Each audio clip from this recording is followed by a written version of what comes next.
Quality और consistent performance के लिए सिर्फ सिल्वर पंप्स एंड मोटर्स, नाम याद रखना।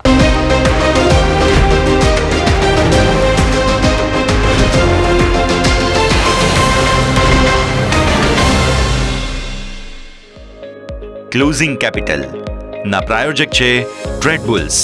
अब ट्रेडिंग सबके बस की बात है।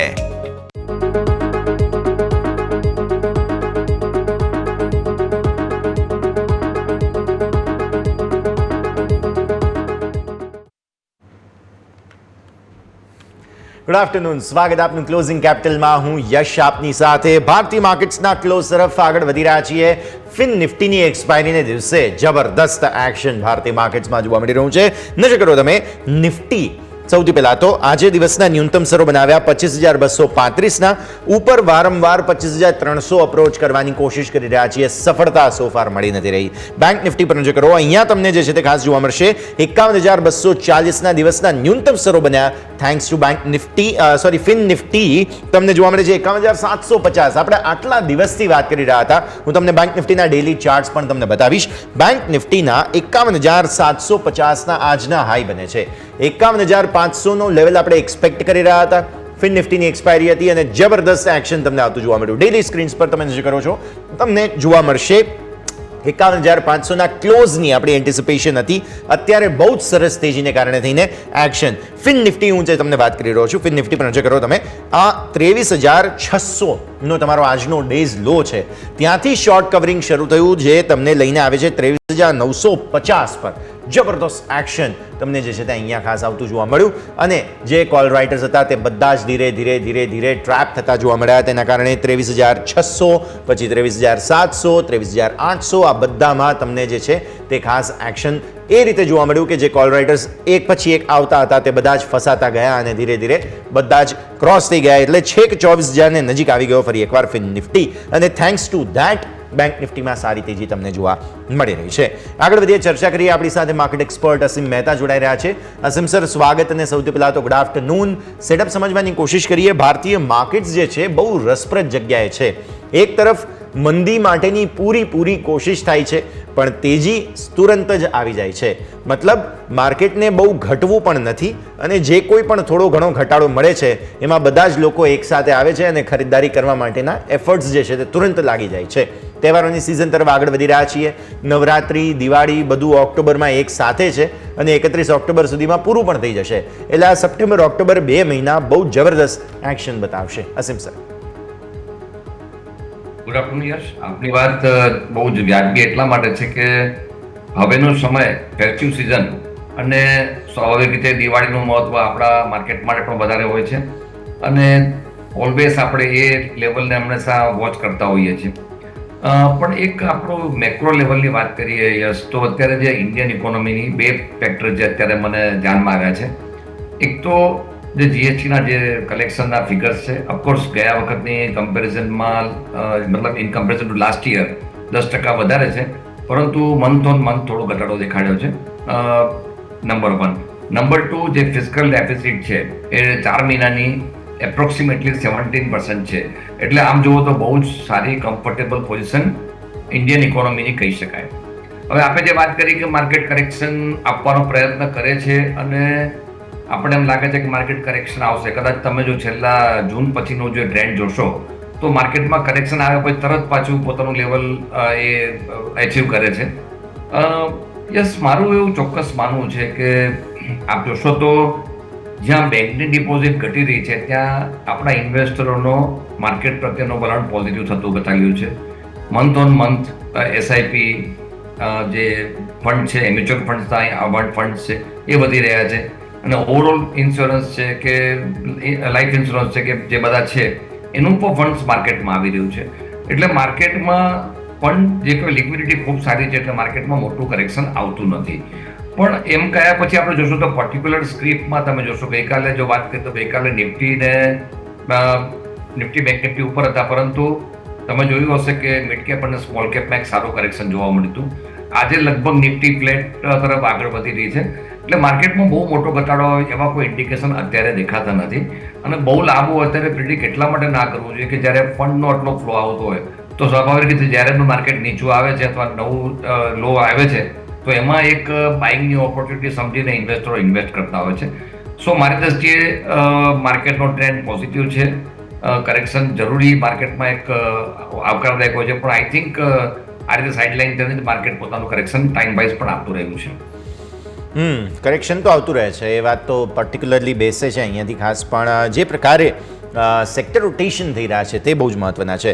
બસ થોડી ક્ષણો બાકી છે ભારતીય માર્કેટ્સના ક્લોઝ પહેલાં. એક વખત તમે નજર કરો અહીંયાથી ખાસ તો સ્ટોક સ્પેસિફિક એક્શન જે છે તે 2-3 કાઉન્ટર્સમાં બહુ ભરપૂર જોવા મળી રહ્યું છે. અને એમાં પણ ફિન નિફ્ટીના પર્ટિક્યુલરલી સ્ટોક્સ છે કે જેમાં ખાસું એવું એક્શન આજે જે છે તે આવતું આપણને જોવા મળી રહ્યું છે. પર્ટિક્યુલરલી નજર કરીએ 2-3 સ્ટોક્સ છે પર્ટિક્યુલરલી કે જેમાં જબરદસ્ત એક્શન જે છે તે અત્યારે બનતું જોવા મળી રહ્યું છે, તે બધાને ધ્યાન પર રાખીએ. જેમાંથી એક કાયન્સ ટેક તમે ખાસ ધ્યાન પર રાખો. શરૂઆતી કારોબારમાં 8% તેજી હતી અને કેબિનેટે 3300 કરોડ રૂપિયાના જે ચિપ પ્લાનને મંજૂરી આપી. સેમિકન્ડક્ટર ચિપ હેઠળ 60 લાખ ચિપ જે છે તે પ્રતિ દિવસ મેન્યુફેક્ચર થતી જોવા મળશે. તો એના કારણે કાયન્સ જે છે તેમાં આજે જબરદસ્ત એક્શન આવતું જોવા મળ્યું હતું. તો આ સૌથી પહેલી કાઉન્ટર છે કે જેના ઉપર તમારે નજર રાખવાની રહેશે. અસીમ સર, કાયન્સ બહુ ઇન્ટરેસ્ટિંગ કાઉન્ટર છે અને હવે સેમિકન્ડક્ટર માટે થઈને અહીંયા ખાસ પરિસ્થિતિ બનતી જોવા મળી રહી છે. ઇવન હેમેન સર પણ આપણી સાથે છે. હેમેન સર સાથે ક્વિકલી પહેલાં માર્કેટનું ટેકનિકલ સેટઅપ જોઈ લઈએ. સર, જબરદસ્ત એક્શન જોવા મળ્યું હેમેન સર આજે. પર્ટિક્યુલરલી ફિન નિફ્ટીએ આજે બેંક નિફ્ટીને ફાઇનલી જે સપોર્ટની જરૂર હતી 51,500 ઉપર તે આપી દીધું. પણ હવે આ સપોર્ટ જે છે તે ટેમ્પરરી છે કે હવે થોડું રહેશે, તેના ઉપર આપણે નજર હોવી જોઈએ. ગુડ આફ્ટરનૂન યસ, આભાર તમારા શોમાં આપવા માટે. વેરી ગુડ આફ્ટરનૂન ટુ અસીમભાઈ. બેંક નિફ્ટી ઘણા વખતથી અંડર પરફોર્મ કરી રહ્યો હતો વિક્રમ, સોરી યશ, અને અહીંયાથી ઘણા વીકથી વીક હતો. હવે અહીંયા ઇન્ડિકેટર બી સપોર્ટમાં આવી ગયા છે યશ. મિકેનિકલ ઇન્ડિકેટર્સ બાયમાં એવા જ 55 દિવસ મૂવિંગ એવરેજની ઉપર છે. એટલે તમે જુઓ તો આ વખતે કદાચ આ ટકી જાય યશ એવું લાગે છે.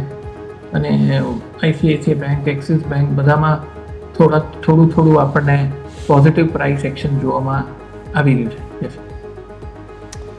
ડેફિનેટલી. તો વ્યૂ આ પ્રમાણે બને છે. પણ નિફ્ટી અટકી રહ્યો છે સર 25,300થી. થોડું ફાઇનલી હવે ટોપ બન્યો. દરરોજ રેકોર્ડ હાઈ બનતા હતા.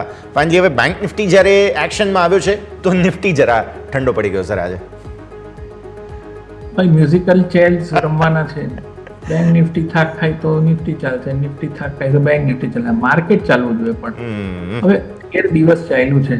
હવે તમે એક સાથે 2 મેરેથોન તો દોડી નહીં શકો કન્ટિન્યુઅસલી. હવે 13 દિવસ પછી ક્યાંક તો થાક ખાય, સ્વાભાવિક છે, મોટી વાત નથી. એક્સપેક્ટેડ છે, હેલ્ધી બી છે. 3 તેજીના ગેપ પડ્યા છે યશ. એટલે મને લાગે છે એકાદે ગેપ ભરવાની ટ્રાય કરી શકે. બાકી સેટઅપમાં હજી કાંઈ સાચું પૂછે તો વાંધો નથી આવ્યો. ઓવરબોટ થોડું છે.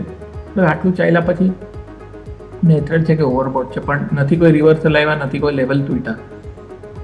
બિગ સ્પીડ 14ની આસપાસ છે, 15 ક્રોસ નથી કરી. એટલે મારા હિસાબે એ પણ એક it is not a bad thing. એટલે આટલું ચાલ્યા પછી મને લાગે થોડુંક 500-400 પોઈન્ટ કદાચ કરેક્શન આવે તો થોડુંક હેલ્ધી થઈ જાય. બાકી આમ કંઈ વાંધો નથી લાગતો. ને હવે સામે બેંક નિફ્ટી આવી ગઈ મેનેજ કરવા ડાઉન સાઇડ. અને હવે જો રિલાયન્સે જો બોનસ ડિક્લેર કર્યું છે યશ, તો આઈ થિંક એની વેટેજ વાઇઝ નિફ્ટીનું ડાઉન સાઇડ થોડું કુશન થઈ ગયું હોય એવું લાગે છે યશ. ઓકે, સો વ્યૂ આ પ્રમાણે અહીંયાથી ખાસ બની રહ્યું છે. સર, હજુ પણ માર્કેટ્સ ઓપન મતલબ છે, ઓપરેટેડ છે. તો હેમેન સર, પહેલાં પિક્સ જાણી લઈએ તમારે. આઈસીઆઈસીઆઈ બેંક સારો લાગે છે.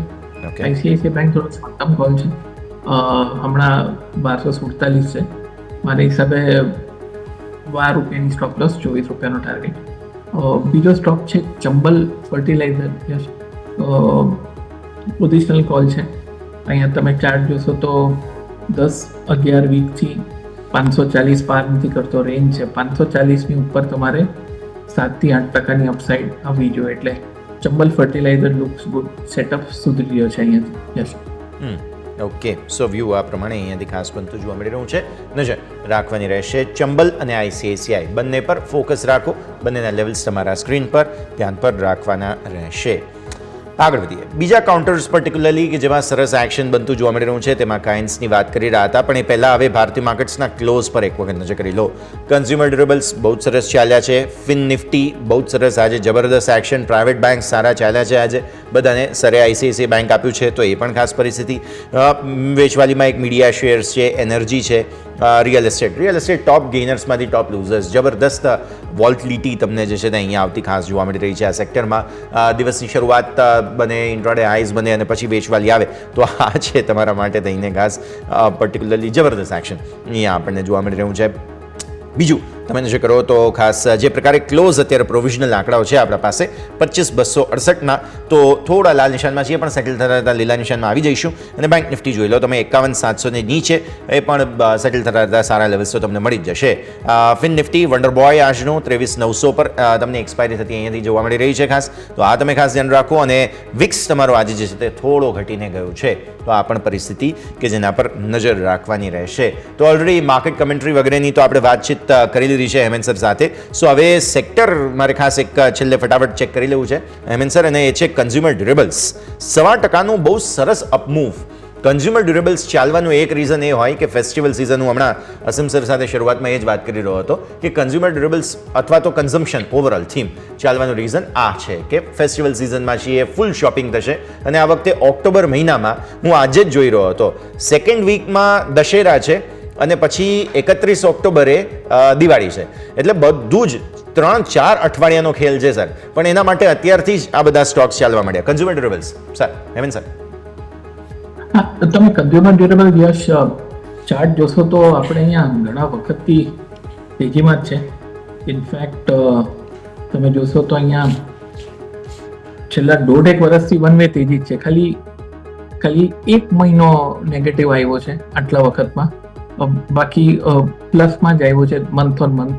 અને હમણાં પણ કન્ઝ્યુમર ડ્યુરેબલ નિફ્ટી યશ તમે જોશો તો તેજી છે, હાયર ટોપ હાયર બોટમ કરીને અપસાઇડ જ છે. એટલે આ રોકાય એવું તો નામ લાગતું નથી. જેમ તમે કીધું 3-4 વીકનો જ ખેલો છે, પણ હજી કન્ટિન્યુ રહે એવું લાગે છે યશ. બિલકુલ, તો વ્યૂ આ પ્રમાણે રહેશે. હેમંત સર, એક ક્વિક કન્વર્ઝેશન માટે આજે તમે અમારી સાથે જોડાયા હતા, તો જે કંઈ પણ ચર્ચા કરી આપના ડિસ્ક્લોશન્સ. પર્સનલ હોલ્ડિંગ નથી, ફેમિલીનું પણ હોલ્ડિંગ નથી. જે વ્યૂઝ વ્યક્ત કર્યા છે રિટેલ અને ઇન્સ્ટિટ્યુશનલ ક્લાયન્ટને કમ્યુનિકેટ થઈ શકે. અમુક સ્ટોક્સ પર અમારું ફંડામેન્ટલી કવરેજ છે. આપણે દર્શકોને એક જ વિનંતી છે કે એના ફાઇનાન્શિયલ સલાહકારની સલાહ લઈને જ કામ કરવું, સ્ટોપ લોસ જરૂર રાખવું. આભાર તમારો શું બોલવા માટે યશ, અને નાઇસ ટુ સી યુ અસીમભાઈ. થેન્ક યુ, ખૂબ ખૂબ આભાર Hemant sir for the quick conversation. હવે આપણે આવીએ ભારતીય માર્કેટ્સનું ક્વિકલી રેપઅપ લઈ લઈએ. પહેલાં તો જે કન્ઝ્યુમર ડ્યુરેબલ્સની વાત કરી, અન્ય સ્ટોક્સની વાત કરી, નિફ્ટીના ટોપ ગેઇનર્સ અને લૂઝર્સ પર તમે એક વખત નજર કરો.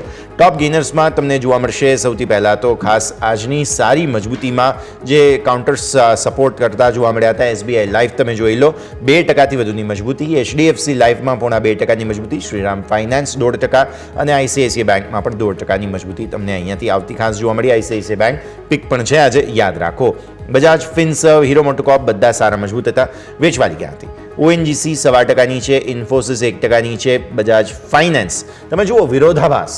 એક તરફ બજાજ ફિનસર્વ છે ટોપ ગેઇનર, એક તરફ બજાજ ફાઇનાન્સ છે ટોપ લૂઝર. બેલેન્સ આઉટ થઈ રહ્યું છે. બાકી ગઈકાલે તો બંનેમાં તેજી હતી. ભાઈ અદાની પોર્ટ 1% નીચે, જેએસડબલ્યુ સ્ટીલ, આ તે બધા જ સ્ટોક્સ. પ્રાઇવેટ બેંક્સે આજે વન્ડર્સ કર્યા અને એમાં ટોપ ગેઇનર તરીકે આઈસીઆઈસીઆઈ બેંક સામે આવ્યો. એચડીએફસી બેંકે જબરદસ્ત તેજી આજે બતાવી છે. દિવસના તમારા ન્યૂનતમ સરો આવતા જોવા મળેલા હતા, તે હતા 1624ના, ત્યાંથી છેક ઉપર આવ્યા તમે 1639ના હાઈ બન્યા. એટલે દિવસના ન્યૂનતમ સરોથી જે તેજી આવતી જોઈ છે તમે જુઓ, જબરદસ્ત એક્શન એચડીએફસી બેંકમાં આવ્યું. એસબીઆઈ આજે સારી મજબૂતી હતી, એક્સિસ બેંક પણ આજની તેજી, એચડીએફસી બેંક, આઈસીઆઈસીઆઈ બેંક બંને એક સાથે મળી અને એક બાજુ જેને કહેવાય કે ત્રાજવાની બંને બાજુમાંથી એક બાજુ ખસકી અને આજે તેજી બતાવી છે. તો આ પરિસ્થિતિ તમને આજે ખાસ બનતી જોવા મળી પ્રાઇવેટ બેંક્સની જ્યાં સુધી વાત આવે છે. પણ જબરદસ્ત એક્શન આજે ફિન નિફ્ટીમાં હતું. એક સમયે જે કોલના પ્રીમિયમ છે તે સાવ ઝીરો થઈ ગયા હતા, તે બધા કોલના પ્રીમિયમ 300, 400% વધ્યા છે. અને એક તરફ પુટમાં તમને જ્યાં સારા એવા પ્રીમિયમ વધતા જોવા મળેલા હતા, ત્યાં આખી બાજી પલટાઈ ગઈ અને જબરદસ્ત ગેઇન તમને ફિન નિફ્ટીમાં આજે થતી જોવા મળેલી છે. તો તમારી નજર જરૂરથી હોવી જોઈએ આ બધા જ સ્ટોક્સ પર. આજે ખાસું એવું એક્શન તમને અહીંયાથી બનતું જોવા મળેલું હતું. એક સ્ટોક કે જેમાં 20%ની અપર સર્કિટ લાગી તે હતો ગોદરેજ ઇન્ડસ્ટ્રીઝ. આજે જબરદસ્ત એક્શન ગોદરેજ ઇન્ડસ્ટ્રીઝમાં આવતું જોવા મળેલું છે અને ઓબ્વિયસલી અગેન કન્ઝમ્પશનની થીમ પર આવે છે ગોદરેજ ઇન્ડસ્ટ્રીઝ, પણ બહુ જ સરસ એક્શન તમને અહીંયા આવતું જોવા મળેલું છે. આવો આપણે વાત કરી રહ્યા હતા કેન્સના સમાચારો પર. અસીમ સરની સાથે ચર્ચાની શરૂઆત કરીએ. સર, સેમિકન્ડક્ટર ઇન્ડસ્ટ્રી માટે બહુ મહત્વપૂર્ણ 3300 કરોડ રૂપિયાના ચિપ મેન્યુફેક્ચરિંગ પ્લાન્ટને મંજૂરી આપી છે કેબિનેટે, અને સાણંદમાં જ આઈ ગેસ હું સમજુ છું ત્યાં સુધી કદાચ આને મંજૂરી આપવામાં આવી છે. એટલે સાણંદનો આ ત્રીજો સેમિકન્ડક્ટર પ્લાન્ટ છે, એટલે આપણા માટે તો સારું જ છે અમદાવાદી તરીકે, અને એમાં પણ આપણે તમે ને હું તો સાણંદથી નજીક રહીએ છીએ એટલે વધારે સારું છે. પણ સાથે સાથે આ કાયન્સ જે છે રિસેન્ટલી લિસ્ટેડ છે, થોડું સમજીએ સર, અને જે આ મંજૂરી મળી છે કાયન્સ માટે કેટલી મહત્વની એ પણ સમજાવો. યસ, એક તો આપણે અત્યારે જે કોઈ પણ ઇન્સ્ટ્રુમેન્ટ વાપરીએ છીએ એમાં ચિપ્સનું મહત્વ બહુ જ છે, અને આપને ખ્યાલ હશે કે લાસ્ટ યર જ્યારે ચિપ્સની શોર્ટેજ થઈ હતી ત્યારે કારથી માંડી બધાના પ્રોડક્શનમાં એની મોટી ઇમ્પેક્ટ આવી હતી. અને હવેના સમયમાં ઇલેક્ટ્રોનિક યુગ છે અને એમાં કોઈ પણ આપણે જે ગેજેટ છે એમાં ચિપ્સ વગર ચાલવાનું નથી. અને જે ડિપેન્ડન્સી આપણી તાઇવાન કે ચાઇના ઉપરની હતી અથવા બીજી કન્ટ્રીઝની હતી એ આપણે એને ઓછી કરવાનું જે ગવર્મેન્ટે અનાઉન્સ ઓલરેડી કરેલું હતું એના ભાગરૂપે કેબિનેટનો નિર્ણય આપણે જોવામાં આવ્યો છે. અને ઓફકોર્સ યુ આર રાઈટ કે સાણંદમાં જ પરમિશન આપવામાં આવી છે. સૌથી મહત્વની જે ચીજ છે ચિપ મેન્યુફેક્ચરિંગમાં એ જેસેશન પીરિયડ ખૂબ જ ઓછો હોય છે, કે તમે આજે પ્લાન્ટ પરમિશન આપી ત્યાંથી પ્રોડક્શન આવતા બહુ લાંબો સમય લાગતો નથી હોતો યુઝ્યુઅલી, જે બીજી આપણે કેપિટલ ઇન્ટેન્સિવ પ્રોજેક્ટ્સમાં વધારે લાગતું હોય છે. તો આ ન્યૂઝથી ડેફિનેટલી કંપની માટે બહુ જ પોઝિટિવ ન્યૂઝ ગણી શકાય. અને મારા મત પ્રમાણે હવેનો જે સમય છે એ chips will be very important, અને એક પછી એક આપણા જે પરમિશન આપવામાં આવી છે I think over a period of time આપણે એમાં સેલ્ફ આપણે રિલાયન્સ થઈ જઈશું, જેથી કરીને બીજા ઉપર ડિપેન્ડન્સી ના રહે. તો યસ, આ એક પોઝિટિવ ન્યૂઝ કંપની માટે છે. નો ડાઉટ જે લિસ્ટ થયા છે કંપનીને ઓછો ટાઈમ થયો છે, પણ ફંડામેન્ટલ ઘણા સુધરી જશે આ કારણસર. અને એ સચ મારા મત પ્રમાણે ટેકનોલોજી અને સોફ્ટવેર શેરો હવે રિલેટિંગ ફરીથી માગી રહ્યા છે, એટલે આપણે બી એમાં પણ હવે રીલુક કરવું જોઈએ. ઘણા વખતથી આપણે સાઇડલાઇન અથવા તો ડાઉનવર્ડ ટ્રેન્ડ જોયો છે. મને એમ લાગે ત્યાં સુધી ફરીથી આપણને બધા સ્ટોક અપવર્ડ મુવમેન્ટ જોવા મળશે, અને બીઇંગ ધીસ ન્યૂઝ કેન્સ પણ ડેફિનેટલી સારું પરફોર્મ કરશે. ઓકે, સો વ્યૂ આ પ્રમાણે અહીંયાથી બનતો ખાસ જોવા મળી રહ્યું છે. નજર રાખીએ સર. નેક્સ્ટ, હાઉસિંગ ફાઇનાન્સ કંપનીઓ પર નજર પડી રહી છે. આજે આ ફિન નિફ્ટીમાં પણ જે તેજી આવી હતી નિફ્ટી ફિનાન્શિયલ સર્વિસીસમાં, એમાં પણ એક રીઝન હાઉસિંગ ફાઇનાન્સ કંપનીઓ હતી. અને જે બજાજ હાઉસિંગની આપણે મને લાગે છે કે પહેલાં પણ વાત કરી હતી, આ આઈપીઓ જ્યારે હવે આવી રહ્યો છે બધી જ હાઉસિંગ ફાઇનાન્સ કંપનીઓમાં જબરદસ્ત એક્શન આજે જોવા મળ્યું. તમે જુઓ આધાર હાઉસિંગ ફાઇનાન્સ 7.5-8% આસપાસની મજબૂતી ત્યાં જોવા મળી. અન્ય બધા હાઉસિંગ સ્ટોક્સ છે, હાઉસિંગ ફાઇનાન્સ સ્ટોક્સ છે ઇનફેક્ટ, કે જેમાં પણ જબરદસ્ત એક્શન બનતું જોવા મળ્યું હતું. તો અહીંયા પણ દિવાળી આવી છે એવું અત્યારે લાગે છે અઝીમ સર? ફિન નિફ્ટીની એક્સપાયરી યાદ હતી, એની એક ઇમ્પેક્ટ ચોક્કસ એમાં મૂકી શકાય. પણ અપાર્ટ ફ્રોમ ધેટ યસ, એક વસ્તુ હું ચોક્કસ માનીશ કે જે રીતે ડેટા આપણી પાસે અત્યારે આવેલા 4 મહિનાના એ પ્રમાણે જુલાઈ સુધીના જે હાઉસિંગના જે ડિસ્બર્સમેન્ટના ડેટા છે બહુ જ રોબસ્ટ છે, અને હજી પણ હાઉસિંગની ડિમાન્ડ પણ સારી દેખાઈ રહી છે, લોનની પણ ડિમાન્ડ ઘણી સારી દેખાઈ રહી છે. અને આપણે જાણીએ છીએ કે in comparison to other advances housing ફાઇનાન્સનું એડવાન્સ હંમેશા એક સિક્યોર્ડ હોય છે, કારણ કે આપણે જાણીએ છીએ એના કારણો ઘણા બધા છે. પણ યુઝ્યુઅલી એમાં એનપીએનું પ્રમાણ બહુ જ નેગ્લિજિબલ હોય છે. એ કારણસર આપણને હાઉસિંગ ફાઇનાન્સના સ્ટોકમાં યુઝ્યુઅલી તમે જોશો તો પ્રોફિટેબિલિટી ઘણી સારી દેખાઈ રહી છે. આજે આપણે જે આધાર હાઉસિંગની વાત કરી, સિમિલરલી પીએનબી હાઉસિંગ પણ જે હું ફંડામેન્ટલ વાત કરતા હોઉં તો કદાચ આ લેવલે મને અંડર પ્રાઇસ લાગી રહ્યો છે. આ સ્ટોકમાં કદાચ આવનારા સમયમાં 1200ના ટાર્ગેટ મૂકી શકાય. અને લુકિંગ ટુ ધી કેપિટલ અને જે અર્નિંગ છે એ પ્રમાણે PNB housing looks very attractive. બીજી જે આપણા બજાજ હાઉસિંગની આપણે વાત કરી કે આઈપીઓ આવી રહ્યો છે, એક વસ્તુ ચોક્કસ છે કે જે રીતે ઇન્ડિયામાં હાઉસિંગ ફિનાન્સની ડિમાન્ડ વધી રહી છે એ પ્રમાણે બહુ મોટું આપણને ડિસ્બર્સમેન્ટ આ કંપની પાસેથી જોવા મળશે. એક લાઇટર ટોનમાં કહીએ તો બીજી એચડીએફસી થઈ શકે એવી શક્યતા છે. So fundamentally very strong housing sector as a whole બહુ રોબસ્ટ છે, ડિસ્બર્સમેન્ટ પણ ખૂબ સારું છે, રિકવરી પણ ખૂબ સારી છે. આઈ થિંક આમાં કોઈ નેગેટિવ નથી. આ સેક્ટર માટે મારો વ્યૂ પોઝિટિવ છે. વ્યૂ પોઝિટિવ અહીંયાથી જોવા મળી રહ્યું છે હાઉસિંગ ફાઇનાન્સ સેક્ટર માટે થઈને. નજર રાખો. અસીમ સર, આજે સ્ટોક ઓફ ધ ડે તરીકે જો કોઈ ચર્ચા કરવી હોય તો તે રહેશે ગોદરેજ ઇન્ડસ્ટ્રીઝ. એક સમય 20% ઉપર બંધ થયો હતો, મતલબ સેટલ થતા હતા 14% આસપાસની તેજી સાથે બંધ થયો છે ઇનફેક્ટ, પણ એક સમય 20%ની તેજી અહીંયા જોવા મળી હતી અને આજના હાઈ કંઈક 1272ના હતા. હવે આઈસીઆઈસીઆઈ સિક્યુરિટીઝનો એક રિપોર્ટ પણ છે. એક તો પહેલાં કારણ કહું તમને, volume all time high volume સ્ટોકમાં જોવા મળ્યા. આઈસીઆઈસીઆઈ સિક્યુરિટીઝ સર ઇન્ટરેસ્ટિંગલી એમ કહે છે કે ગોદરેજ ઇન્ડસ્ટ્રીઝની જેટલી પણ વેલ્યુ છે તે એમની સબસિડિયરીઝનું બધું મળીને વેલ્યુ થાય. જેમ કે ગોદરેજ એગ્રોવેટ છે, પછી ગોદરેજ પ્રોપર્ટીઝ, ગોદરેજ કન્ઝ્યુમર, બધું મળીને એ વેલ્યુ થાય. અને અત્યારે ગોદરેજ ઇન્ડસ્ટ્રીઝનો શેર જે ભાવે ટ્રેડ કરે છે એની વેલ્યુ તમે જુઓ તો એ 62% કમ્બાઇન્ડ માર્કેટ વેલ્યુના હિસાબથી ટ્રેડ કરે છે. 62% મતલબ ઓલમોસ્ટ 38% હજુ પણ વેલ્યુ ડિસ્કવરી થવાની બાકી છે. અને આ સમાચાર અને એક તરફ વોલ્યુમ રેકોર્ડ હાઈ અને સ્ટોકમાં જબરદસ્ત તેજી. સર, એક તો સૌપ્રથમ એફએમસીજી સેક્ટર માટે મારું પોઝિટિવ છે. આપણે અગાઉના પ્રોગ્રામમાં પણ ચર્ચા કરી હતી અને તમે જોશો તો લગભગ હિન્દુસ્તાન યુનિલિવર હોય, કોલગેટ હોય, આ બધા 52 વીક હાઈ ઉપર જઈ રહ્યા છે. ગોદરેજ ઇન્ડસ્ટ્રી એફએમસીજીનો એક સારો સ્ટોક, ઇવન આઈટીસીનો બી હું કદાચ ઉલ્લેખ કરીશ કે આઈટીસી પણ સારું આજે મોમેન્ટ દેખાડી છે. પણ FMCG as a whole sector બહુ જ સારું લાગી રહ્યું છે. અને બીજી જે આપણે બહુ મહત્વની વાત કરી કે જે આઈસીઆઈસીના રિપોર્ટની વાત છે કે જેમાં સબસિડરીનું વેલ્યુએશન પ્રમાણમાં, કે આપણે જોઈએ છે હોલ્ડિંગ કંપનીનું ડિસ્કાઉન્ટ હંમેશા કંપનીઓએ સર્વ કરવું પડતું હોય છે અને ધીસ ઇઝ એક્રોસ આખા સેક્ટરમાં જોવા મળી રહ્યું છે. પણ ઓવરઓલ જ્યારે પ્રાઇસિંગની વાત આવતી હોય તો જ્યારે ઇન્ટ્રાન્સિક વેલ્યુ, મૂળભૂત વેલ્યુ કંપનીની આપણે જોવાતી હોય છે અને ત્યારે એ વસ્તુ ભૂલવી ના જોઈએ કે એ કંપનીના જ્યારે હોલ્ડિંગ આ કંપની કરતી હોય તો એનું વેલ્યુ એ પ્રમાણે પણ વધતી હોય છે. અને છેલ્લા લગભગ 1 મહિનાથી હું ના બોલતો હતો, જે પણ હોલ્ડિંગ કંપની છે, બ્રિટાનિયાની હોલ્ડિંગ કંપની છે, બોમ્બે બર્મા ટ્રેડિંગ છે, આ બધી જ કંપનીઓમાં આપણે એક સારા મુવમેન્ટ જોવા મળી રહ્યા છે. આઈ થિંક કે સિમ્પથીમાં પણ હજી આ સ્ટોકમાં ઘણી સારી મુવમેન્ટ આવી શકે છે. ફંડામેન્ટલી વેરી સ્ટ્રોંગ, સેક્ટર પણ ઘણું સારું અને હોલ્ડિંગ કંપનીના જે બેનિફિટ્સ છે એ પણ સારા છે. એટલે યસ, જેમ આપણે ચર્ચા કરી કે આવનારા 2 મહિના બહુ જ ઇવેન્ટફુલ રહેશે, તો આ બધી કંપનીઓમાં સારી પાર્ટિસિપેટ કરવી શક્યતા છે. અને મેઇનલી માર્કેટમાં જ્યારે આપણે નિફ્ટીને ટ્રેક કરતા હોય કે બેંક નિફ્ટીને ટ્રેક કરતા હોય, ઘણી વખત ઇન્ડિવિજ્યુઅલ સ્ટોકને કદાચ આપણે ઇગ્નોર કરતા હોય તો ધ્યાનમાં ના આવતું હોય, પરંતુ ઘણા બધા સ્ટોક તમે જોશો તો વેલ્યુ માઇન્ડ માટે તૈયાર થઈ ગયા છે. એમાંનો ગોદરેજ ઇન્ડસ્ટ્રી છે. ઓકે, સો વ્યૂ આ પ્રમાણે અહીંયાથી ખાસ બનતું જોવા મળી રહ્યું છે, નજર રાખવાની રહેશે. સર, હવે ઓબ્વિયસલી ડિફેન્સ કંપનીઓ HALને જે આજે એન્જિનના ઓર્ડર વગેરેની સમાચારો હતા તેને કારણે 5% પોઝિટિવ એક્શન જોવા મળ્યું છે, તેના પર ચર્ચા કરીએ. સર, HALના ટેકે બધી જ ડિફેન્સ કંપનીઓમાં ફરી આજે તેજી જરૂર હતી, પણ હવે માર્કેટ ધીરે ધીરે રિયલાઇઝ કરી રહ્યું છે કે ઓર્ડર મળવા એક વાત છે, એક્ઝિક્યુશન અલગ વાત છે.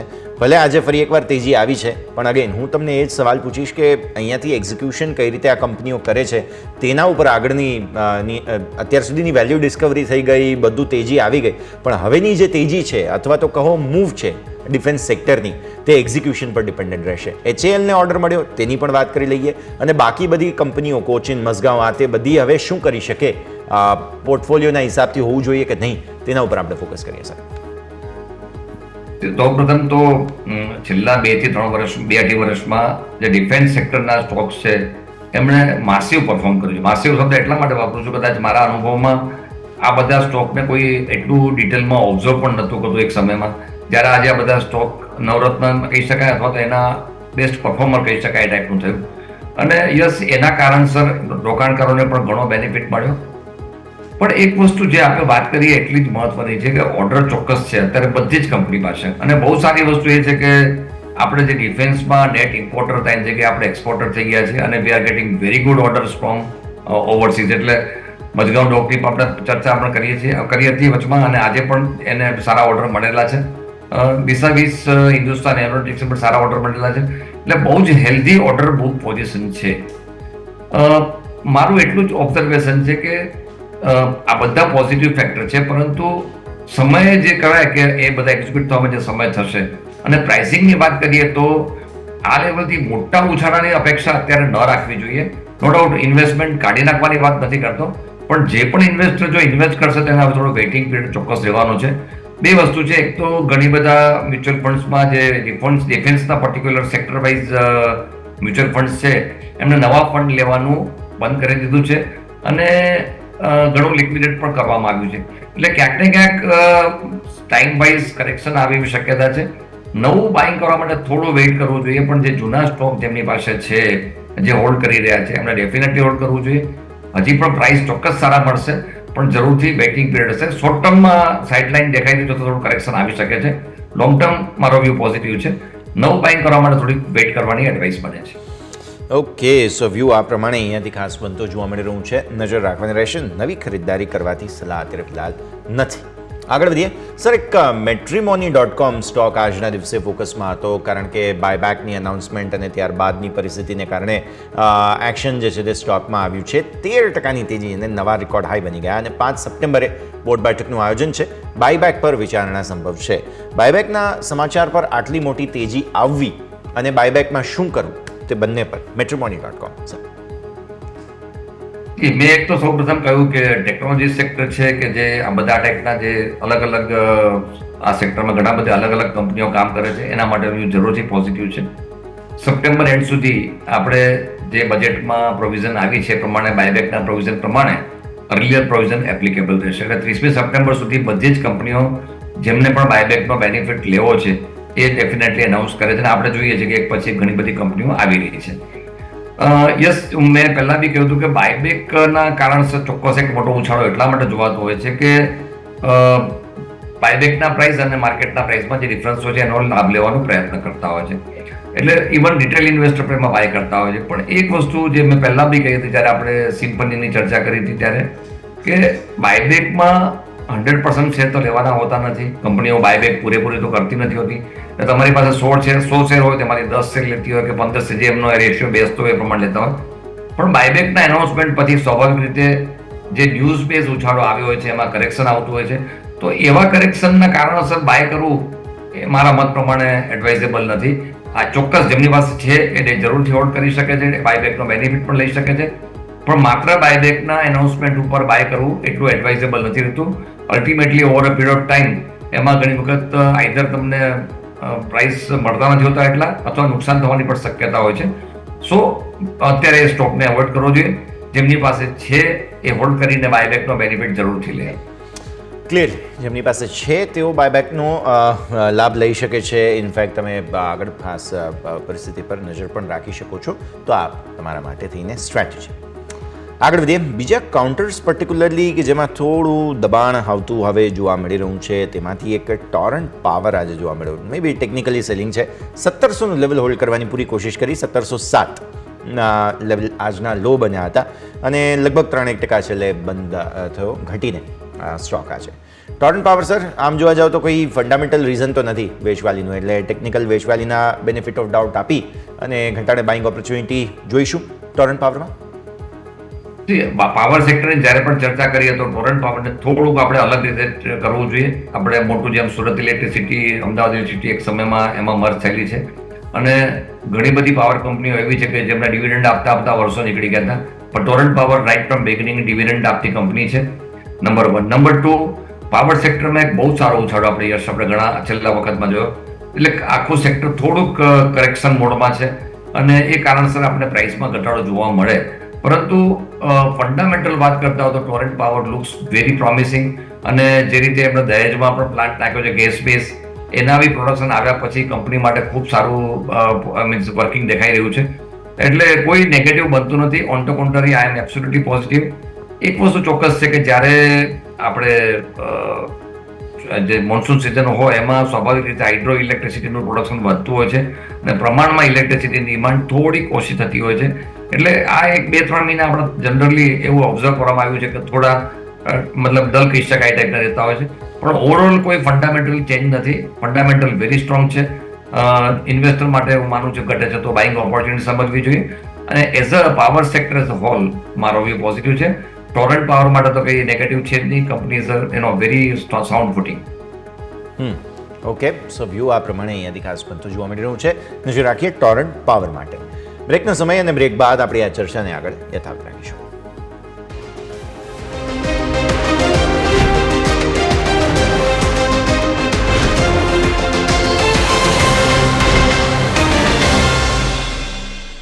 બ્રેક બાદ આપનું સ્વાગત છે. આગળ વાત કરીશું ભારતીય માર્કેટના જે ક્લોઝ છે ત્યારબાદની પરિસ્થિતિ પર. મેજર એક્શન આજે જે છે તે પર્ટિક્યુલરલી ફિન નિફ્ટી સાથે જોડાયેલા સ્ટોક્સમાં આવતું તમને જોવા મળ્યું. ઇનફેક્ટ લાઈફ ઇન્સ્યોરન્સ કંપનીઓમાં પણ સરસ એક્શન જે છે તે આજના દિવસે બનતું જોવા મળેલું હતું. બધી જ કંપનીઓમાં સારી તેજી લાઈફ ઇન્સ્યોરન્સ કંપનીઓમાં જોવા મળી. SBI લાઈફ તમે જુઓ જ્યાં સારી તેજી હતી. HDFC લાઈફમાં પણ તમને એક્શન જે છે તે આવતું જોવા મળ્યું. અને અગેન આ એક જે રીઝન હું તમને કહી રહ્યો છું કે ફિન નિફ્ટીના સ્ટોક્સમાં એક્શન હતું તેને કારણે થઈને અહીંયા પણ તમને એક્શન આવતું જોવા મળ્યું.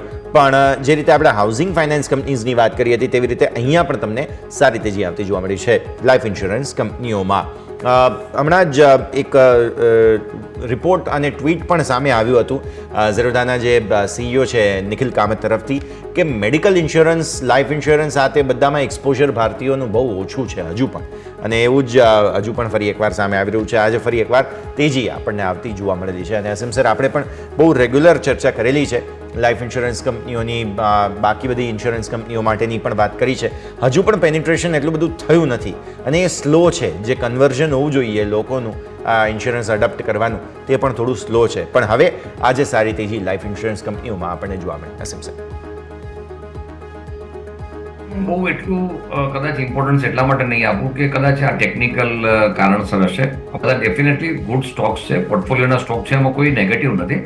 એટલે લોંગ ટર્મ માટે હું ઇવન LIC પણ મને બહુ સારું લાગી રહ્યું છે. LIC ને એકચ્યુઅલી ઇન્ટ્રાન્સિક વેલ્યુ જ બહુ મોટી છે. પ્રાઇઝિંગ દ્રષ્ટિએ આપણે કદાચ જે ઇસ્યુ આવ્યા પછી મુવમેન્ટ જોવી એવી નથી આવી. પરંતુ ઓવરઓલ જે સેક્ટર છે એનો ચોક્કસ આ એ ઇસ્યુ છે કે ભારત જેવા દેશમાં કે જ્યાં આપણે હાઈએસ્ટ પોપ્યુલેશન હોવા છતાં પર્સન્ટેજ વાઇઝ વેરી નિગ્લિજિબલ કવરેજ છે આપણું બધાનું. અને જ્યારે પણ કોઈ આપણે ઇન્સ્યોરન્સ લેવાની કે એની વાત થતી હોય તો સ્વાભાવિક રીતે it luck very burden on the insurance લેવા ઉપર. એટલે અવેરનેસ ગણો અથવા એટલી ઇન્ક્લિનેશન ગણો, ઘણા બધા કારણો હોઈ શકે. કદાચ એના માટે એક પ્રોગ્રામ થઈ શકે. પણ જે આખું દેખાઈ રહ્યું છે પ્રમાણે હજી પણ આપણું ઇન્સ્યોરન્સ કવરેજ એટલું વધી નથી રહ્યું. I think company should come out with એક ઇનોવેટિવ પ્રોડક્ટ સાથે આવવું જોઈએ એવું મારું માનવું છે. આપણે આવી પણ ઘણી બધી પ્રોડક્ટ આવી પણ રહી છે. પણ એક જે સ્ટાન્ડર્ડાઇઝ પ્રોડક્ટમાં એટલી ડિમાન્ડ લોકો ગુમાવી રહ્યા છે. કારણ કે ઇન ટર્મ્સ ઓફ જ્યારે આપણે મેડિકલ ઇન્સ્યોરન્સની ખાસ વાત કરતા હોઈએ તો જ્યારે મેડિકલના ખર્ચાના પ્રમાણમાં ઇન્સ્યોરન્સ કવરેજ અને પ્રીમિયમ આ ઘણી વખત લોકો જે ચર્ચાનો વિષય બનતો હોય છે એ એટલું એટ્રેક્ટિવ લોકોને નથી લાગતું. પણ હું માનું ત્યાં સુધી આ એક ટ્રેન્ડ છે, રિવર્સ થવો જોઈએ. બિકોઝ ઇન્સ્યોરન્સ કવરેજ જેટલું હશે એટલું સિક્યુરિટી આપણા ઇન્વેસ્ટરોને પણ મળશે. પણ આ બધા સ્ટોકની વાત કરીએ તો વધી ચોક્કસ રહ્યું છે પણ પર્સન્ટેજ પ્રમાણે નથી વધી રહ્યું જે આપણે વધવું જોઈએ પ્રમાણે. એટલે ઓફકોર્સ આ એક અપવર્ડ ટ્રેન્ડ જ જોવા મળશે. એટલે લોંગ ટર્મ માટે અને જે પોર્ટફોલિયો સ્ટોક માટે આ બધા સ્ટોક લેવાય. આજની તેજીને બહુ જ હું એટલું બધું પોઝિટિવલી નથી જોતો. પણ લોંગ ટર્મ માટે જરૂરથી આપણે એનું વ્યૂ કરી શકાય. લોંગ ટર્મ વ્યૂ આપણને અહીંયાથી ખાસ બનતું જોવા મળી રહ્યું છે તે આ પ્રમાણે રહેશે, નજર રાખવાની રહેશે. સર નેક્સ્ટ જે કન્ઝમ્પશનની થીમની આપણે વાત કરી રહ્યા છીએ, ફાઇનલી SBI કાર્ડમાં પણ થોડું રિવાઇવલ આવતું જોવા મળ્યું. મેં ટેકનિકલી એક બે જગ્યાએ ખાસ જોયું છે અને ચાર્ટ્સ વગેરે ડિસ્કસ થતા.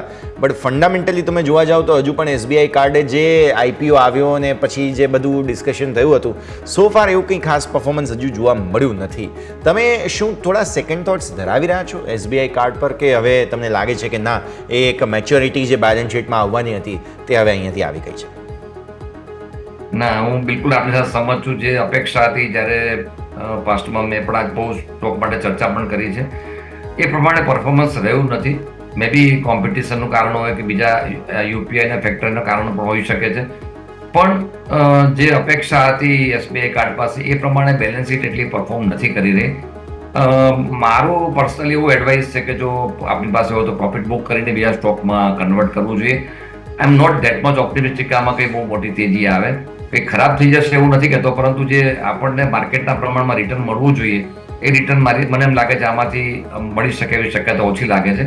અને પર્ટિક્યુલરલી હું એમના ફિગર્સથી ડેફિનેટલી ડિસઅપોઇન્ટેડ છું. જે અપેક્ષાથી પ્રમાણે પરફોર્મન્સ નથી આવી રહ્યું. So it is better to get exit અને કોઈ સારા સ્ટોક જે પરફોર્મ કરી રહ્યા છે એમાં કન્વર્ટ કરવાની મારી એડવાઇસ છે. તો વ્યૂ આ પ્રમાણે અહીંયાથી ખાસ બનતું જોવા મળી રહ્યું છે. SBI કાર્ડ હજુ પણ એવું પરફોર્મન્સ આપણને જોવા મળ્યું નથી તો આ સ્થિતિ પર નજર રાખવાની રહેશે. આગળ વધીએ. ખાસ ભારતીય માર્કેટ્સ તો ઓવરઓલ એક્શનમાં હવે ધીરે ધીરે આવી રહ્યા છે. પણ સિમ સર આપે પણ અમારી સાથે ચર્ચા કરી, જે કોઈ પણ ચર્ચા કરી છે તે માટે આપના સ્ટાન્ડર્ડ ડિસ્ક્લેમર્સ. જી યસ, આપણે સ્ટોક ઘણા ડિસ્કસ કર્યા. મેં મારા પર્સનલ જે મારો સ્ટડી છે એના બેઝ ઉપર મેં સલાહ આપી છે, પણ આપણા રોકાણકારોને મારી એટલી એડવાઇસ છે કે આપ જ્યારે પણ ઇન્વેસ્ટમેન્ટ કરો, આપણા પર્સનલ ફાઇનાન્શિયલ એડવાઇઝરની સલાહ લઈને પછી જ કરો. યસ, આપનો અને હેમંતબેનનો ખૂબ ખૂબ આભાર. Sir thank you so much. ખૂબ ખૂબ આભાર આપનો પણ અમારી સાથે જોડાવા માટે અને આ સમગ્ર ચર્ચામાં ભાગ લેવા માટે. Thank you sir. તો ભારતીય માર્કેટ્સનું ક્લોઝ આજે જોવા મળ્યું છે એકદમ ફ્લેટ. નિફ્ટી પણ બેંક નિફ્ટીનો મૂડ થોડો હવે કિકિન થતો જોવા મળી રહ્યો છે અને જે આપણે વાત કરી રહ્યા હતા કે 51,500 ઉપરનું ક્લોઝ તે પણ ફાઇનલી તમારી જે એક્સપેક્ટેશન્સ છે તેને પૂરું કરતું જોવા મળ્યું, પણ it was because of fin Nifty.